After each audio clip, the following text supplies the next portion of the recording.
with anything that you've been thinking about or doing lately, has anything been like on your heart, on your mind that you've been thinking through?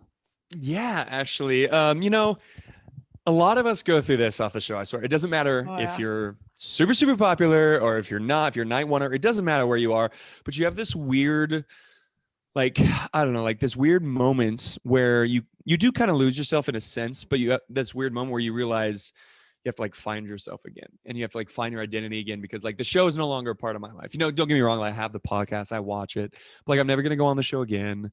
Mm. I'm not getting hit up on ABC to like do an appearance. I'm not getting any of that anymore. So it's like this weird time in my life, and it's been like the last 6 months, to a year, where I'm just trying to like figure out what my life's gonna look like Yeah. post show. And I've talked to Ben Higgins, has kind of talked about it a little bit lately. There's like all these articles, he's like going back Yeah. home to find himself again, and like it's true. Like a lot of us, especially people who were super popular, somebody like Ben, who his whole life was like the Bachelor. He Mm-hmm. was the Bachelor. It's hard for us to go back to like regular life and leave that quote unquote limelight, if you will, and like the fame and the attention, and just kind of slowly go back into life. So that's something I've worked on, and I've been working on, and just kind of like allowing myself to be at times be like, what am I doing with my life? I think that's something that we all hit and Oh we all yeah. kind of land on. Yeah. And so I'm just kind of been working through that lately, but I'm enjoying what I do now, the DJing, the podcasting. Like it's something that brings me joy, and I'm passionate about it. So Mm-hmm. I'm one of the lucky few, I think, who's found a career kind of out of Yeah. everything. So yeah. Yeah, I actually did talk to Ben about that too. And that makes sense that it does happen to everyone. I think that's gone through that process in some regard. I think it's also because of the fact that people go on that show looking for a new change in their life. And then once that's over, like that was a new thing, even if it was a short lived thing. Once it's over, then you're like, okay, what's the new thing? Like, what's my new path? And Mm-hmm. that's what's hard about the show. It's because you're handed all these new things and this excitement, especially if you're someone like you who was like super successful on the show. And then it's not taken away from you necessarily, because you could keep it going, but I think Mm-hmm. it's a conscious decision of being like, okay, I can't keep this up forever. It's going to start getting weird if I'm continuing to Yeah. I reciprocate don't want to this. be that guy. Yeah, I you don't don't want to want be to be that that guy. guy. You know? It's great. But yeah, I think it's Yeah. definitely an interesting, and it can really fuck you up mentally when you Oh, aren't necessarily ready for it when it starts happening. So I yeah. actually No. wanted to ask you about that, because I actually remember a clip from one of your podcasts. It was with Chase, where he's settled down. He has, he's not Mm-hmm. settled down, but he has this girlfriend, and he's kind of out of the scene a little bit. Like, and you were like, I don't think I'm ready for that. Like, I don't think I can give it up yet. Yeah. Like, where are Mm-hmm. you on that journey of like trying to release it a Yeah. little bit? Yes, good question, because yeah, so that podcast with Chase was actually pretty enlightening, because I kind of forget, like, Chase was kind of a big deal. He was Yeah. third, like he was a pretty big deal coming off his season, and Yeah. he hit the peak. He was beloved, and then he was hated, and then blah, blah, blah, he kind of went through the same thing I did. And now he's like selling roofs or something. He's like back to normal life with a girlfriend, dog, the whole thing. And so we talked about that, and I was like, like, don't get me wrong, I'm not ready to. So I was selling beer before the show. I was like, Mm-hmm. I'm not ready to go back to like selling beer. Like you said, like there's a reason a lot of us went on the show, and it was we were bored almost. We were like Yeah. treading water in our regular life. So we were like wanted a new adventure, a new experience. So I Mm-hmm. wanted that, and I got it. And I'm 3 years later, roughly 3.5, 4 years, whatever it is. I'm still like glad I did it. And what I do now, I don't want to go back to selling beer. Not that that's bad or anything, but I wasn't passionate about it. Uh-huh. And so I guess I'm at that point though, where I think I've found my niche and what I want to do moving forward. So it's a blessing. But yeah, not everybody's, like I said, not everybody's as lucky. And I think one thing you said is, you're exactly right, is sometimes it comes before you're ready. And like I Yeah. think I was ready. Like after 2 years ago when Paradise happened, I was like, it sucked, but at the same time, I was like, okay, well, now I know what the show is, and like you said, I could be that guy who like kisses the ass, shows ass, and I Yeah. could go on I could be, I Yeah. don't want to say any names, but I could be like one of those guys, Yeah. go on and, do the podcast, get invited back every week and like, or every season. But I was like, I want to find myself. I want to be known as Blake, not Blake from The Mhm. Bachelorette, like that's where I'm at.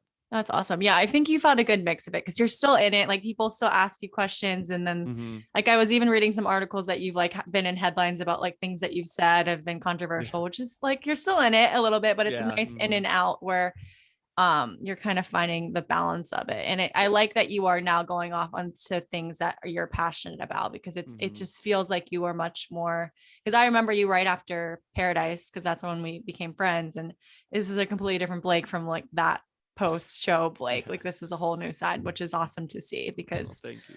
that was rough. Yeah, That was rough. that was the worst Blake. That was not a good Blake. So no, Yeah. thank you. Yeah. Yeah. And I did read that you at one point were thinking of potentially going on this Paradise season that just filmed, is about to air.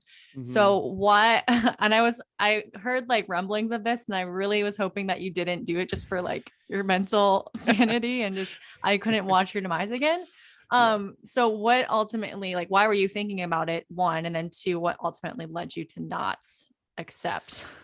Yeah. So it's kind of crazy to think that I even considered it, because 2 years ago I was like, fuck this show. Like, I'm never going on the show again. And then yet here I was.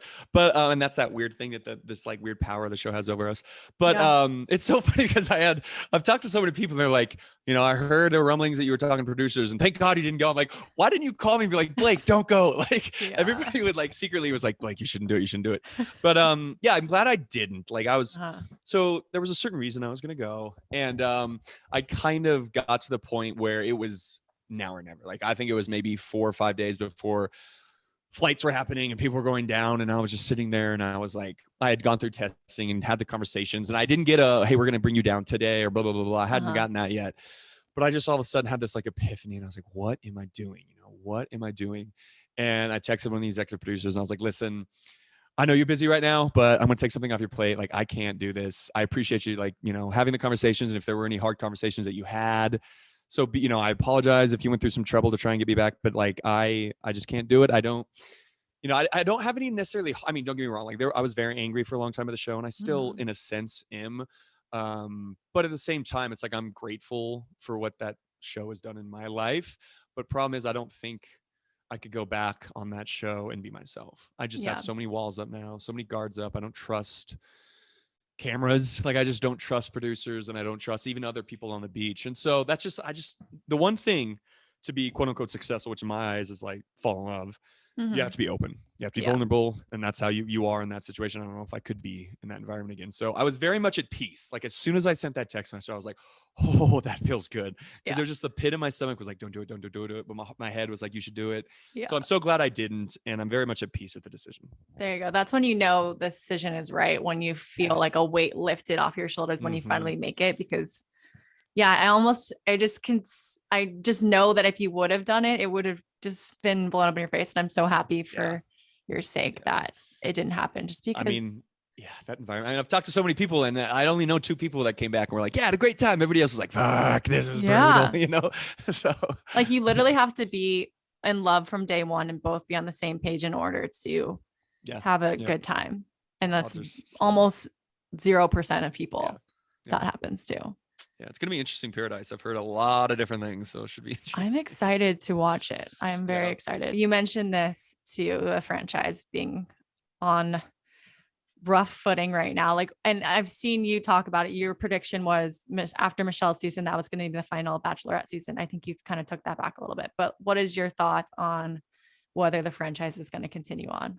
Yeah. I did. I think I did it during the Q&A. I was like, hot take. And also I've never had more articles written about me.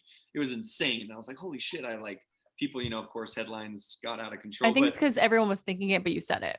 Yeah, exactly. Yeah, it's very true. I know.